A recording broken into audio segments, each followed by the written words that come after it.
Hey, Decide Destiny crew, Carl Spirides here. Thanks for joining me for another Decide Destiny Daily Dose.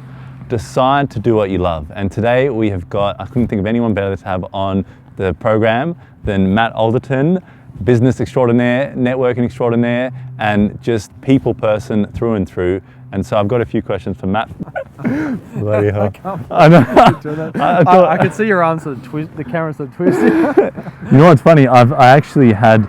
I was doing so much on this hand, and I used to have a battery grip underneath that I would hold it with, and I actually developed like RSI or something. It's a problem from the hole in the camera. Oh God. Yeah. So I'm like, geez, committed to the cause. Yeah, it worked. Now, hey, Decide Destiny crew, Carl Spirides here. Thanks for joining me for another Decide Destiny Daily Dose. Decide to do what you love. Today, I've got a special guest with me to help us learn more about this Decide Destiny Daily Dose. Matt Alderton, would you like to say hi to the folks at home, please? Absolutely. Hey guys, how you going? Great to be here. Great to be here in Perth. Yes, great. Finally. Yeah, fantastic. Finally got you over. So Matt Alderton's been helping us grow quite a few of his network groups around Australia, and I'm helping out in the Perth region, and it's been awesome to get to know him a little bit more, get to know the BX community, and then also find out a little bit more about his story. And he did a presentation today. I was able to actually see a bit of his passion, and he was even saying he feel the goosebumps as he's talking about vision and different sort of things in business. And I think one thing I've noticed about you is you're very intentional. I find with entrepreneurs there's so many shiny toys and different things that we can try and do, but we're never really an expert in one thing because we're spread too far. Yeah. And it can not, you can't get ahead in that way. So I've got three questions I wanted to ask Matt for the point of viewers at home. It's why should you do what you love?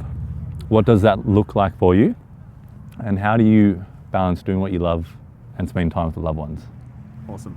Let's do it. Okay, yes. So a question at a time here, I think. We'll take it on at a time. Why should you do what you love? I guess the most important thing to understand is, as a small business owner, is that business is really tough. It can be really tough. It's hard work and hard yakka, and the success rate is low.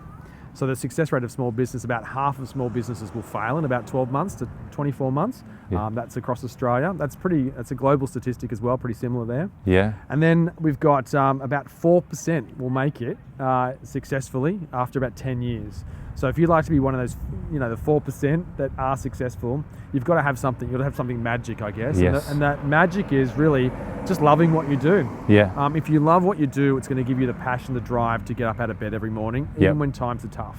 Because we know that if the success rate is low, the times will get tough for you at some point. Yep. And so I guess that key for you is to make sure you've got passion for what you do. Yes. So you've got to love what you do, and you've got to have passion behind it, because that passion is going to help you push through those hard times and achieve the success you're after. And drive you through that overwhelm, and drive you through those like you said, those stressful times where you're just feeling like you're pulled and you just can't get ahead. Yeah, absolutely. Yeah. You want to be able to swing your legs out of bed in the morning with a smile on your face and front up and talk to your team and your customers and clients and everything with passion and purpose and excitement, even when you might have no money in the bank account, you might have creditors knocking on your door, whatever it is, because we know for every business owner, it doesn't matter where you're at, times get tough somewhere along the line, and you've got to have the drive, the passion, the excitement to push through that. Yes, as we got a bit of revs just there in the background. Perfectly timed. Yeah, exactly. Get the drive, get the passion, get the revs up.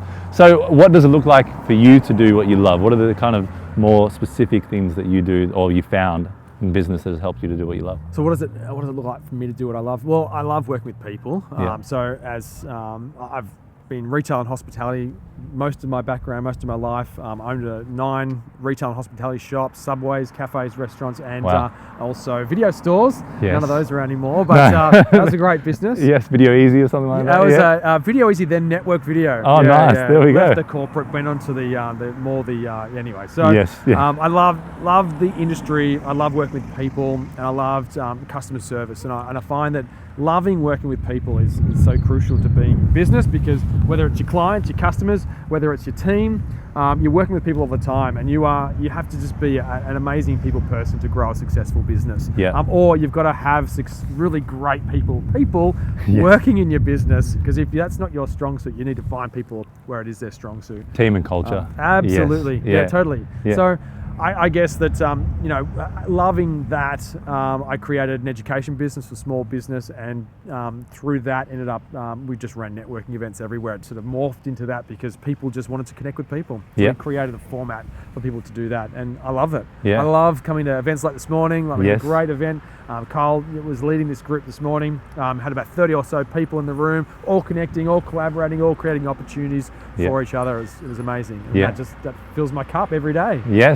Well, I think one of the things is you see everyone has that mutual sort of drive and that mutual sort of reason they're in business, or their reason they're showing up every day, and bringing that together and then finding out how we can all help each other out is amazing. I think it really shows in what you've created here. I think it's really, the intent is on that main sort of end goal, and it's not getting lost in all the minutiae or the technicalities. It's really focused on how can we help each other out, how can we connect, and when you're doing what you love, it makes it a lot easier. Like you said. Yeah. So I guess third and final question, how do you do what you love? And I think a lot of business owners understand this, and still spend time, manage those important relationships with the ones that you do love. So I have a wife and 3 kids, and so they're a very important part, the most important part of my life, and my family and friends as well. And I often get asked about balance. So people say, with everything you do, all the travel you do and all the meetings you go to and the hours you work, how do you find balance in your life? And I guess balance is something that I think is misunderstood. So a good friend of mine, Dale Beaumont, he went before COVID, been traveling not so much lately, but before COVID he took 4 months off of every year.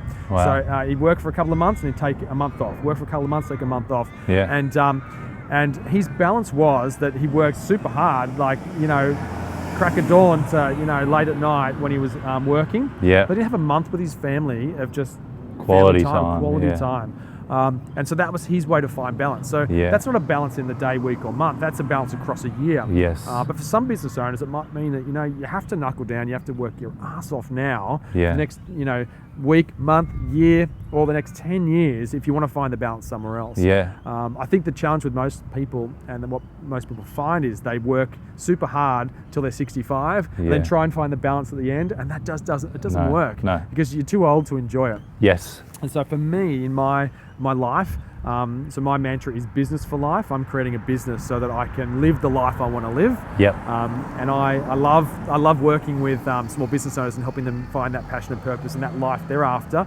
But it also helps me do that the same in my life. And so I make sure I commit holidays into my plan every year. So I've got my holidays booked for the year. I don't have 4 months off for the year, not like Dale, but they have future goals. I book 2-week holidays every school holiday. So I take the school holidays off with my family because I've got 3 kids. They're all at school, so that works really nicely for us. Have a good 4 or 5 weeks off over Christmas. Now, if you can't do that and you're not taking holidays right now, then find the balance by taking a day off. So if you're not taking anything off, take a day off. Work in the 1%. So if you try and go from 0 to hero, it's not going to happen, and something will fall over. So I think balance is about just finding out what's important and allocating time to it. And if that's just a day a month, that's a day a month. If it's a day a year, hey, you've got to start somewhere. But you need to start shifting it, and then you can find the balance that works for you. But balance is not, equilibrium. It's got to be, you can't build a business that is not making the money, the turnover, the profit to help you live the life if you're working 1 day a week. So you've got to find out what works for you, but you can't sacrifice long-term the stuff that's most important to you. And that should be your family, your friends, and your relationships. Let's face it, business is one thing, but the relationships in your life are really what give you fulfillment. Like I get a lot of fulfillment from work, but and what I do, but it's the relationships I build through work and in my life that give me the most amount of fulfillment. It's that human connection, that heart and soul, that that kind of deeper reason. And I think, like you said, when you mentioned about the 1 month holiday, it made me think of when you've gone on a holiday for a short amount of time and you come back and you're like, my God, I just got started in getting deep and into that holiday, and now I'm coming back. And I think that 1 month idea, you really get connected with your family, you're really spending time with them, you're actually like playing, working, learning things together. And then when you go back, you've had that moment in time, rather than just a short, quick thing that I can just claim as a holiday, or in the normal structures that we know of a 1 week holiday is counted as a holiday, but it's not really time off. So, I think that's important what you said there. And when you're doing what you love, sometimes I've definitely noticed for entrepreneurs is that you can make that everything, and you got to kind of pull back a bit and go, okay, what am I doing in my personal life balance though as well. I think when you can't have your feet in like a little bath, have music on, be in a robe and be building a business. Like, yeah, you got to sometimes it's the hustle, right? Yeah. Sometimes you got to be real with yourself and go, bang, this is the week, this is the 10 hours I'm spending today, and then I can spend time with family. That's right. Yeah. No, awesome. Well, thanks for coming on, man. It's been awesome. Appreciate it. And I'll check you guys later. Remember, as always, guys, give us a share, give us a like, leave us a comment if you want to add something to this video, or you want to share it around with someone who maybe is struggling with doing what they love and spending time with the ones that they do love. And as always, remember, decide your destiny. Cheers.